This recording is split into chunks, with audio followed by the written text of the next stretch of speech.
Welcome to Deal Us In, a podcast brought to you by McGuireWoods and 7 Mile Advisors. Deal Us In promotes the advancement of women in private equity and finance through conversations with women leaders and rising stars in the private equity and finance space.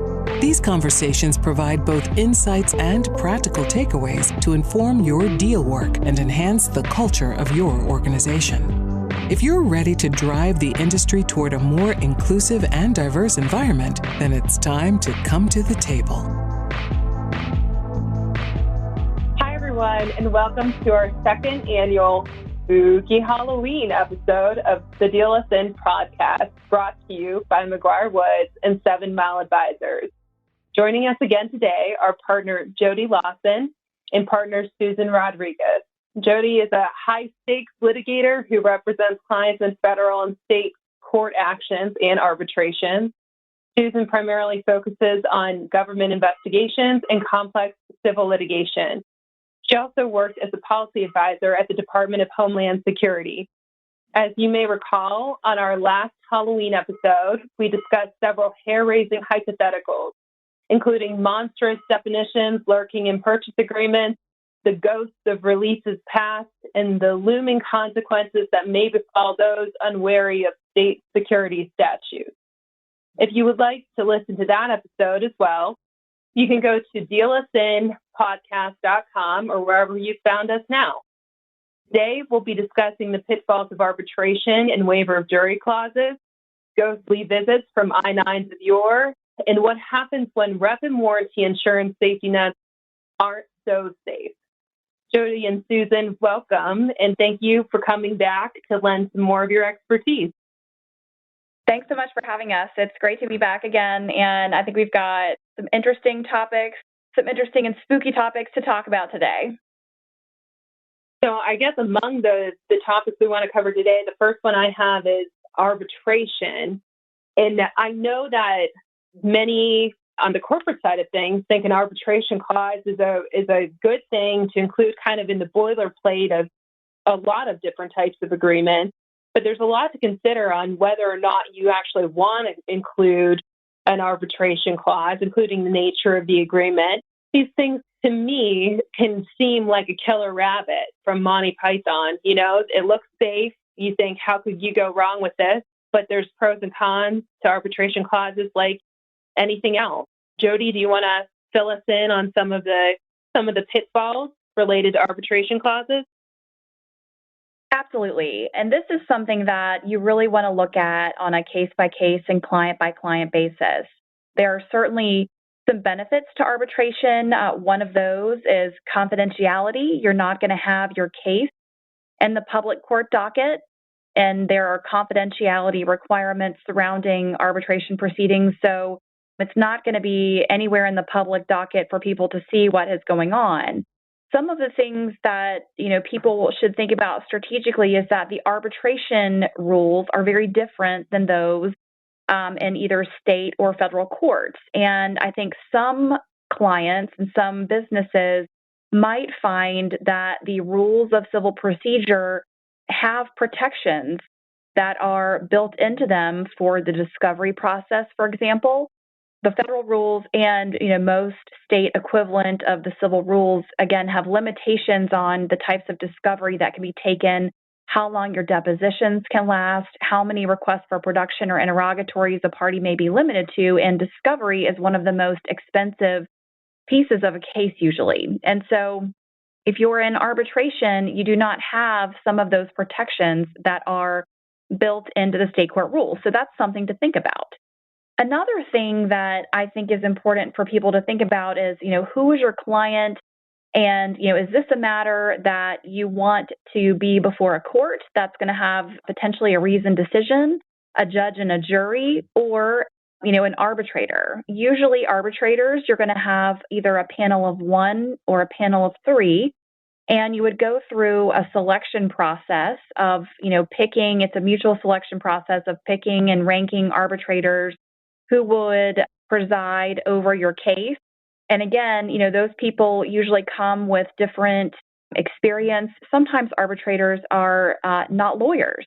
So that's something to think about. And one of the, pitfalls that I've seen in arbitrations is that a lot of times arbitrators have a tendency to split the baby on things, meaning that the law may be one thing, and if you were in court, you could potentially win on an issue on summary judgment, but an arbitrator a lot of times looks very closely at the facts, and maybe there is a legal issue, but arbitrators, can kind of say, well, I'm going to split the baby here, so I'm going to give you half and I'm going to give you half. So that's something to think about. Whereas sometimes it may actually be better for you to be in court and to have a judge applying the law, since there are certainly many different doctrines of law that can potentially preclude people's claims. Whereas an arbitrator may, feel the need to kind of go halvesies with people. That may be something that the client wants. A lot of clients value confidentiality and being out of the public court docket. Some people would prefer to be in the court system. If you have a client that maybe has concerns where having something out in the public court docket could potentially hurt your business, could cause a negative impact on investors, maybe arbitration is the place for you. If you don't have those concerns, then maybe you're better off focusing on maybe picking a appropriate venue where you'd like the parties to agree to have your cases proceed. Really, it's a strategic discussion, and I wouldn't suggest anybody just automatically default to arbitration or automatically default to courts. You really want to think closely about who you want to be deciding your dispute in the event one happens after you've entered into your agreement. And Jodie, just to add to that too, I think an important consideration is cost. I think a lot of clients that I deal with automatically think arbitration is going to be cheaper. And so they also think that let me choose arbitration because it will help my bottom line. That is true in some cases, but I will say Jodie and I have both been involved in arbitrations that can be just as expensive as litigation. Sometimes litigation we can get out of quicker, at a motion to dismiss stage, which is a very early stage of litigation, because some claims are precluded based on jurisdiction. And so we can quickly get out of a lawsuit. Whereas arbitration, Jodie said they might split the baby and things keep going on and on and on. And so that's just something else to consider is the cost. And arbitration isn't always cheaper, and that's a myth that we commonly hear. So just always think about, what is best for you. I think we always recommend you talk to legal counsel about these issues. And as you're going through a deal, we're often updating customer agreements, terms and conditions. I know a lot of the deal counsel that I work with will automatically default to arbitration, but I think this is always something good to think about strategically and what is best for your company. Susan, that's a really good point. And just to underscore that, I have an arbitration right now, and I'll tell you, my jaw hit the floor when I got my first bill for the arbitration. And a lot of times it depends on who the parties are, but the businesses have to pay, usually a hefty fee. And not only that, but you're paying either a panel of one or a panel of three. You're paying their hourly rate. And sometimes arbitrations can last even longer than trials can last. And so as you can imagine, you're not paying the jury, obviously something that the public is paying for. But when you're dealing with costs and arbitrations, you could be looking at a very, very hefty bill, not only to the company that's hosting the arbitration, whether it be AAA, JAMS, or depending on the matter, even potentially FINRA, but there are, significant costs that you pay for that, and then you're paying an hourly rate for either one or three people on top of that. So those bills can add up pretty quickly. So very good point, Susan. With respect to costs, it's not just the outright cost and out of pocket that could be a consideration whether or not you're choosing to include an arbitration clause. And of course, hindsight's 20/20, but when you're looking forward and trying to predict what would be best, I think it's important to consider what are the types of disputes that might arise. And if it's going to be costly for both sides, someone could be using that cost as leverage to kind of bolster a weaker argument to get a better settlement or better result for themselves, just to get away from the cost of the arbitration or the time away from the business that the arbitration is taking. Jodie or Susan, have you seen basically either side using the cost of the arbitration as leverage? Well, you make a very good point, and absolutely. And that's another point that people should really think about strategically is cost shifting or fee shifting provisions and agreements. We see those from time to time. The position that I usually take on it is I usually recommend people follow the American rule, which is each side pays for their own attorney's fees. But there absolutely can be negotiated agreements as to who is going to be bearing the cost of not only the arbitration, but prevailing party attorney's fee provisions. And I usually steer clear of those because I feel like it generally upsets the apple cart and can create some negative leverage on your side. If you would be potentially responsible for paying for the other side's attorney's fees, that's a really good thing to think about. On the other hand, depending on your position, your negotiating position, maybe you want to include a prevailing party attorney's fee provision. But I would really think long and hard about doing that because that does ultimately become, in my experience, a significant leverage point when people are trying to figure out how they're going to work out a post-closing dispute. Right. And this was where you go back to the arbitrator and you never know what they're going to decide too. I once had a case where we were in an arbitration, was going really well for us. We had the overwhelming evidence on our side in our favor. We had a statute to support us as well that it gave us entitlement to attorney's fees that departed from the American rule just because we had this special statute. And the arbitrator said, yep, you win your claim, you get all the money that we were owed, but we're not going to give you your attorney's fees. And that was going back to splitting the baby. That was their way to split the baby. Whereas you would probably see in a court case, if there's a clear on-point statute like that, you're likely going to see a judge, following that statute. And that's another thing to think about. Exactly right. Yeah, arbitrators, they don't always have to give reasoned decisions. So they can decide whatever they want, and they don't necessarily have to say why they're deciding that. So in Susan's example, thinking through this, they're actually not following what the statute says, but they don't have a reasoned decision, and their decision is what it is. And you don't really have a way of kind of compelling them to follow what you believe the law is. That's the decision they reach. Whereas if you're in a court, there's obviously an appellate process that you would file if a judge is not following a statute that's very clear on its face. I think that kind of leads to back to the point that you made earlier, Jodie, which was, who do you want to decide your case? We've talked about arbitration. In some cases, you might include a waiver of jury trial because you don't want to put maybe a complex business scenario in the hands of a jury, or, you might be selecting the court involved or you might be selecting an arbitrator for all sorts of different reasons. But all of those have their advantages and disadvantages. And, certainly the provisions themselves can have pitfalls, for instance, with respect to a waiver of jury trial. And I know that there's been certain kind of put the decision in the hands of a court rather than, say, an arbitrator. Sometimes you want to be very specific with the particular court you're selecting in a state. Any thoughts on what you've seen in your practice related to court selection or waiver of jury trial, Jodie and Susan? Yeah, this is Jodie. Absolutely. So what I see a lot is people gravitate towards Delaware, and that would be both Delaware choice of law and a Delaware venue provision. And so for a choice of law provision, that means, which state's substantive law is going to decide any dispute that you have with your agreement, which state substantive law is going to apply. And for that, strategically, there are a couple of things for you to think about.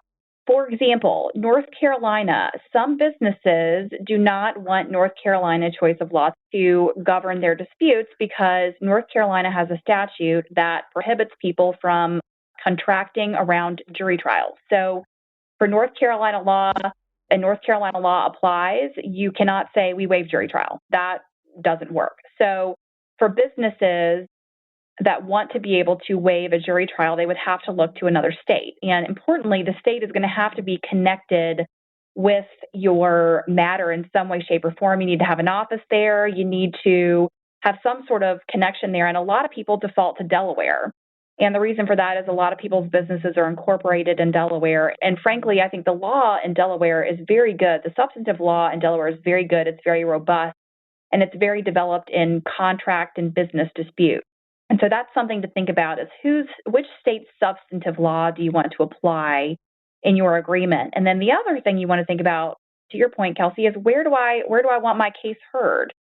And for Delaware, I personally do not prefer to have Delaware listed as a venue. And the reason for that is Delaware requires that your attorney have an office physically located in the jurisdiction in order to be counsel of record in a case. And so given, my situation, I'm admitted to practice in North Carolina, Virginia, and DC, but I have a nationwide practice and I practice all over the country. And the problem is I actually, in my office, since my firm does not have an office located in Delaware, we always have to associate with local counsel. Now, thankfully, we have great local counsel that we have used that have great substantive knowledge about the local practice in Delaware courts that we can use, but that's an extra cost that my clients would have to incur if they had a Delaware venue provision. And so one of the things that I like to encourage people to think about when they're thinking, where do I want my dispute governed, instead of just automatically defaulting to Delaware, looking to states like North Carolina, for example. We have a business court in North Carolina. We have incredibly sophisticated judges here who preside over complex business cases. It's a court of limited jurisdiction. There are certain prerequisites that would have to be met to get your case into North Carolina Business Court. And they hear cases involving things such as substantial breach of contract matters, cases that involve claims under the Securities Act. And they really do have a very substantive expertise on complex business matters. So I would always be happy to be in a North Carolina business court case before one of our wonderful North Carolina business court judges. So that's something to think about. There are other states that have business courts where, you're not just going to get stuck in the kind of normal state court docket where, you may have judges who are not as up to speed or as experienced on a complex business dispute. So that is something else that I would suggest that people look at is, where do you want your case to be heard? And, looking both at state substantive law that you want to apply that, again, needs to have some sort of connection to your business or the dispute. And then secondly, which court do you want to be in? And sometimes also people, you want to look at state court and federal court, depending on the matters that are at issue. You may not have to be in state court. You may be able to get in federal court, depending on what type of claims that you might have. So that's another thing to think about. But I think for most general breach of contract cases, unless you have parties that are diverse, meaning that they're from different states, and you have a controversy that exceeds $75,000, you are likely going to be in state court. And again, that's not necessarily a bad thing if you have states that have specific business courts, and then looking at the potential of maybe removing to federal court depending on who the parties are and how much is actually in dispute. One additional question related to that, and just to clarify, and so these state business courts, the state-specific business courts, in your experience, Jodie, do they have a lot of familiarity applying Delaware law? I mean, we always think on the corporate side of things, okay, Delaware law has a good balance of, and a lot of case law surrounding a number of sophisticated transactions. So it's really well established. I guess you end up selecting one of these business courts, but still select Delaware law and have them, and they have experience applying that law as well as their own state law. Absolutely. And that's actually what's happened in my experience is if there isn't any North Carolina law on issue, our business court judges often look to Delaware for either comparable or applicable law that they might be able to look to decide a business issue. So I think that's very common. And I think, at least in North Carolina, I know all of our business court judges are very familiar with Delaware law, and they regularly apply it in their decisions.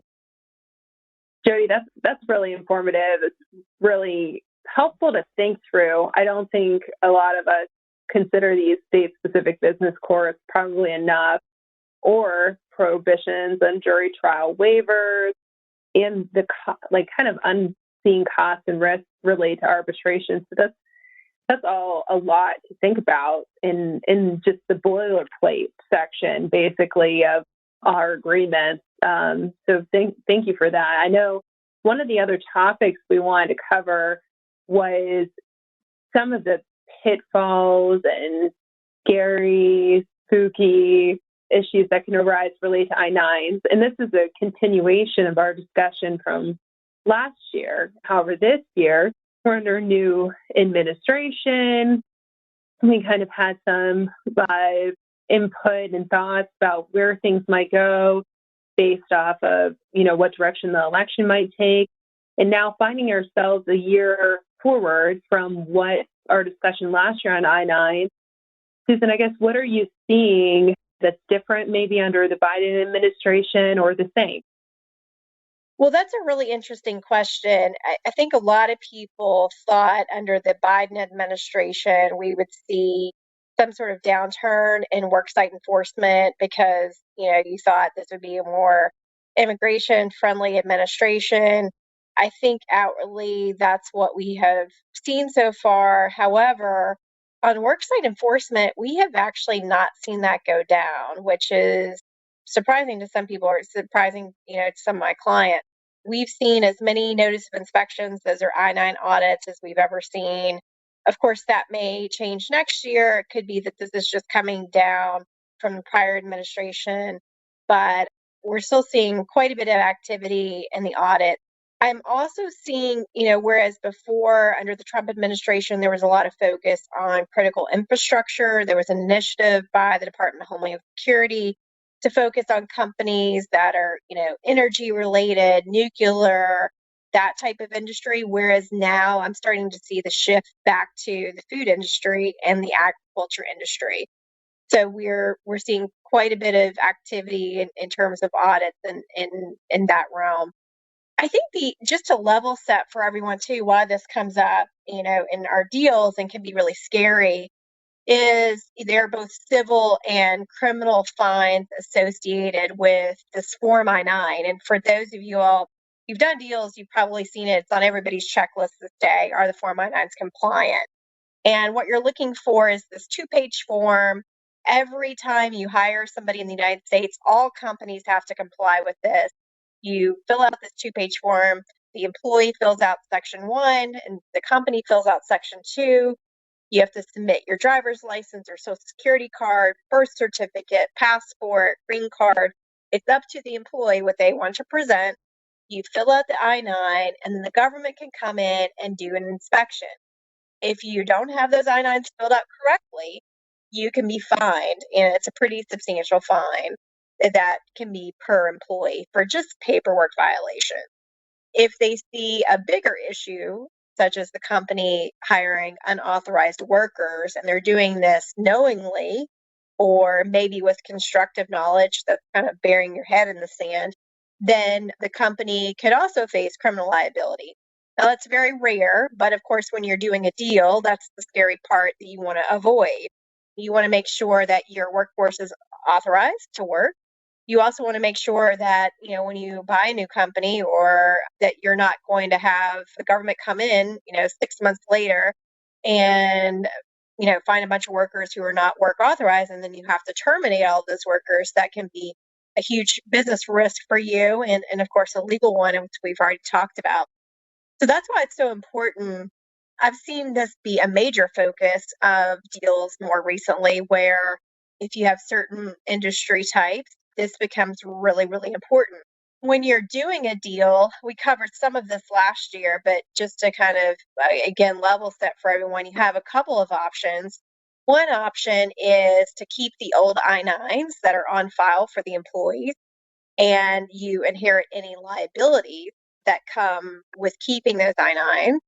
Or two, you can do all new I-9s, which sounds like a great option. And then you can cut off the old liabilities from the old company. But there's a trick with that. There is a regulatory time frame in which you must complete the Form I-9s. And so let's say if you have a deal close on Thursday night at midnight, the first day of work for pay, which triggers the Form I-9, is going to be the following day, that Friday.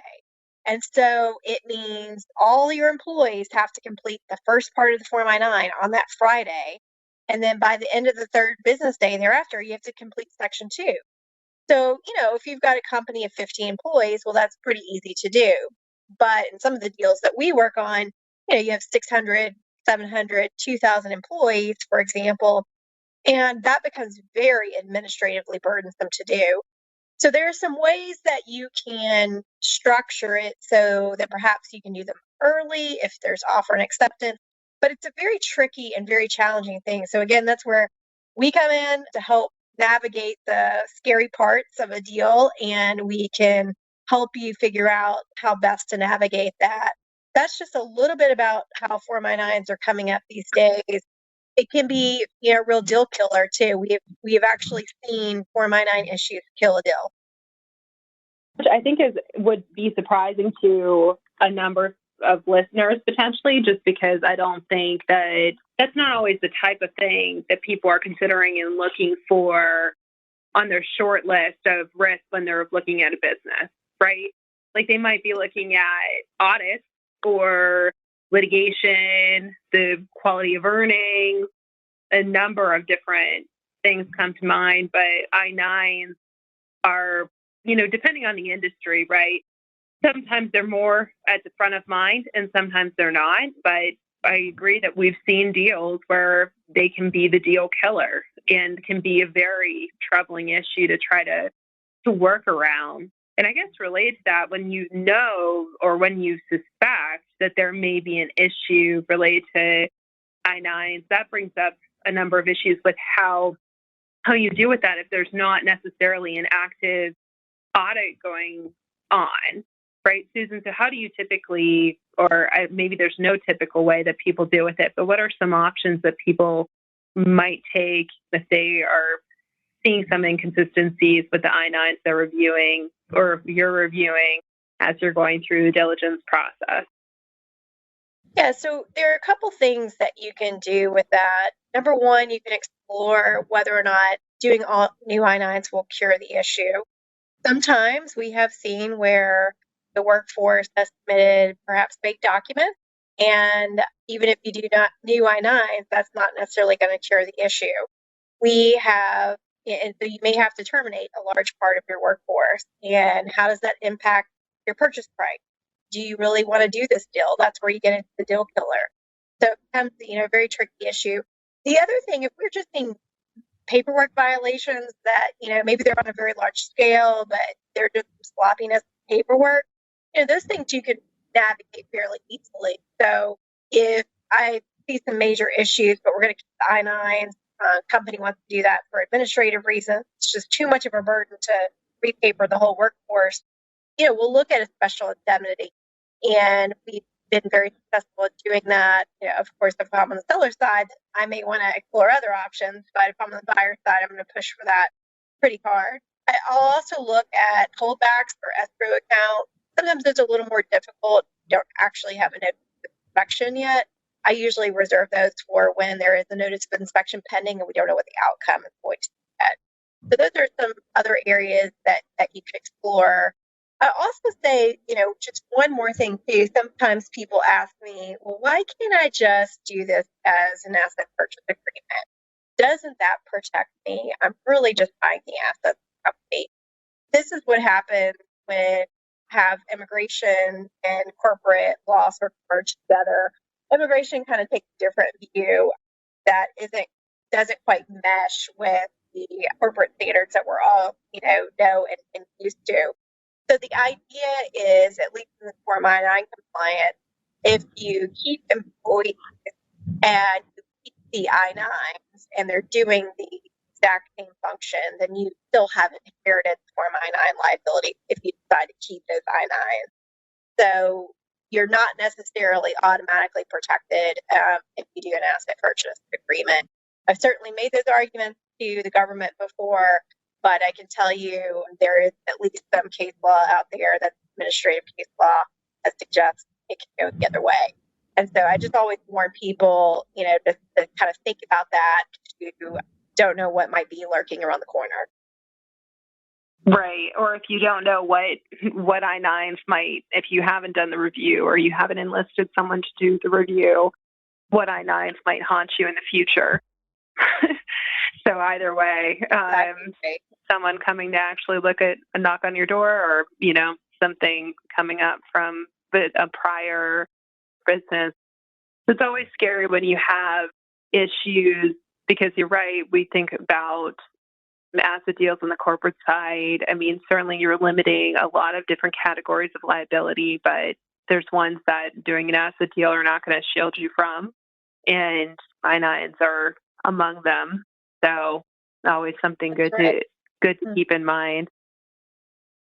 So talking about other potential shields that you have, a lot of clients for RWI and think that that's going to shield them from issues if they have an I-9 issue that's later discovered, or even another regulatory issue.